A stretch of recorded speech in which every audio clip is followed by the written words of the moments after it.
তো বিষয়টা একবার ভেবে দেখুন, সকালে ঘুম থেকে উঠে কেউ যদি জানতে পারে যে তার ভোট দেওয়ার অধিকারটাই আর নেই, মানে নাগরিক হিসাবে সবচেয়ে বড় যে পরিচয়, সেটাই একটা সফটওয়্যার ছিনিয়ে নিয়েছে।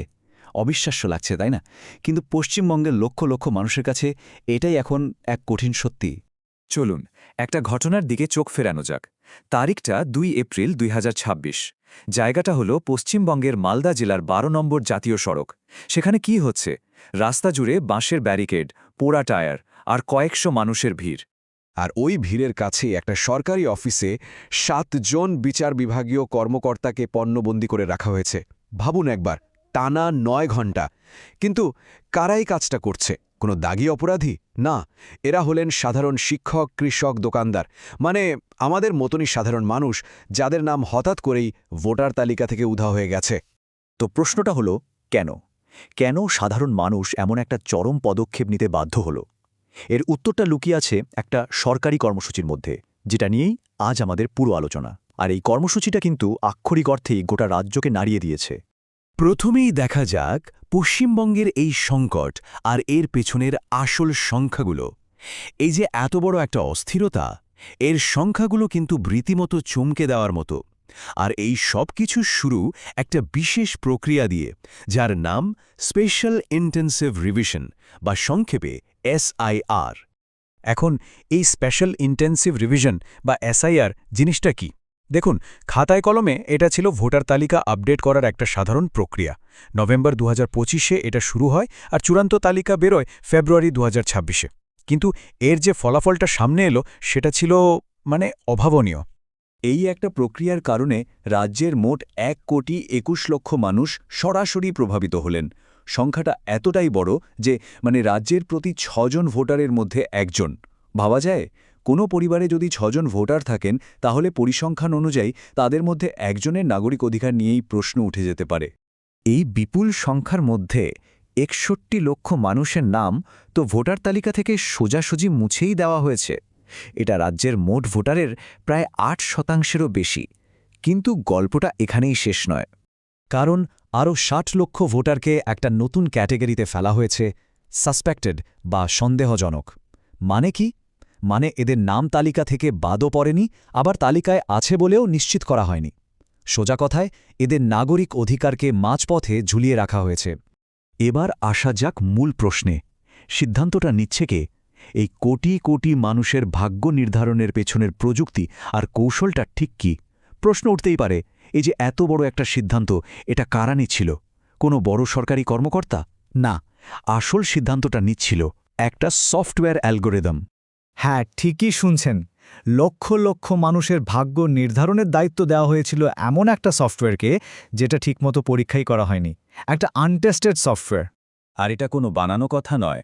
খোদ নির্বাচন কমিশনের একজন সিনিয়র অফিসার স্বীকার করেছেন যে এই সফটওয়্যারটা ৯৫% নির্ভুল ছিল নাকি ৬০% নির্ভুল ছিল, সে সম্পর্কে আমাদের কোনো ধারণাই নেই। একবার ভেবে দেখুন, কি সাংঘাতিক একটা কথা। তাহলে কি করলে একজন সন্দেহজনক ভোটার হয়ে যেতে পারেন? কারণগুলো শুনলে অবাক হতে হয়। ধরুন, নামের বানানে সামান্য ভুল, কিংবা রেকর্ডে থাকা লিঙ্গের কোনো অমিল। বাবার ছেলের বয়সের ফারাক যদি ১৫ বছরের কম বা ৪৫ বছরের বেশি হয়, তাহলেও সমস্যা। আর সবচেয়ে অবাক করা ব্যাপার কি জানেন? এই সমস্ত নির্দেশ কোনো সরকারি চ্যানেলে নয়, আসছিল হোয়াটসঅ্যাপের মাধ্যমে। এখন দেখা যাক সরকারি ভাষ্য বনাম আসল ডেটা, মানে ঘোষিত লক্ষ্যের সাথে প্রকৃত ফলাফলের তুলনা। সরকার থেকে কি বলা হয়েছিল আর ডেটা ঘেঁটে আসলে কি পাওয়া গেল, কারণ দুটোর মধ্যে কিন্তু আকাশ পাতাল তফাত। আনুষ্ঠানিকভাবে বলা হয়েছিল যে এই প্রক্রিয়ার একটাই লক্ষ্য, ভোটার তালিকা থেকে অবৈধ বাংলাদেশি অভিবাসীদের চিহ্নিত করা এবং বাদ দেওয়া। কিন্তু যখন ডেটা সামনে এলো, তখন দেখা গেল ছবিটা একদম অন্যরকম। সবচেয়ে বেশি প্রভাব পড়েছে হিন্দু শরণার্থী সম্প্রদায় এবং মুসলিম প্রধান এলাকাগুলোতে। এই চার্টটা দেখুন, তাহলেই ব্যাপারটা আরও পরিষ্কার হয়ে যাবে। এখানে আনম্যাপড ভোটারদের হার দেখানো হচ্ছে, মানে যাদের তথ্য অসম্পূর্ণ বা যাচাই করা যায়নি। এবার দেখুন, যে মুসলিম প্রধান আসনগুলোকে টার্গেট করার কথা বলা হচ্ছিল, সেখানে এই হার রাজ্যের গড়ের থেকেও অনেক কম, মাত্র 0.42%। অথচ মতুয়া সম্প্রদায়ের মতো হিন্দু শরণার্থী আসনগুলোতে এই হার প্রায় 9.74%, মানে রাজ্যের গড়ের দ্বিগুণেরও বেশি। আসলে সংখ্যাগুলোর মধ্যে একটা নির্দিষ্ট প্যাটার্ন রয়েছে, ডেটার গভীরে গেলে যেটা আরও স্পষ্টভাবে বোঝা যায়। চলুন সেটাই একটু দেখা যাক। এই টেবিলটার দিকে একটু খেয়াল করুন। যেমন ধরুন কলকাতা পোর্ট, সেখানে মুসলিম জনসংখ্যা প্রায় 50%, কিন্তু সন্দেহজনক তালিকায় তাদের শেয়ার কত? 82%। আবার মিটিয়াব্রুজে দেখুন, মুসলিম জনসংখ্যা 60%-এর কাছাকাছি, কিন্তু সাসপেক্ট লিস্টে তাদের শেয়ার 87%। এই যে অসামঞ্জস্য, এটা কিন্তু সত্যি চোখে পড়ার মতো। আর সম্ভবত সবচেয়ে অবাক করা তথ্যটা হলো এটা, একই নির্বাচনী এলাকার মধ্যে একদম পাশাপাশি দুটো বুথেও ওমছম ফারাক। দেখা যাচ্ছে হিন্দু প্রধান বুথগুলোতে হয়তো মাত্র 3% ভোটারকে ফ্ল্যাগ করা হয়েছে, আর তার ঠিক পাশের মুসলিম প্রধান বুথেই সেই সংখ্যাটা 58% পর্যন্ত পৌঁছে গেছে। ভাবুন, একই সফটওয়্যার, একই নিয়ম, অথচ ফলাফলটা কতটা আলাদা। এখন প্রশ্ন হল, এর রাজনৈতিক প্রভাবটা ঠিক কী? দেখুন, রাজ্যের মোট 294টা বিধানসভা আসনের মধ্যে 234টা আসনেই এই প্রক্রিয়ায় প্রভাবিত ভোটারের সংখ্যা 2024 সালের নির্বাচনের জয়ের ব্যবধানের চেয়ে বেশি। এর মানেটা খুব সোজা, এই ভোটার তালিকার সংশোধন ভোটের ফলাফলকে পুরোপুরি ওলটপালট করে দেওয়ার ক্ষমতা রাখে।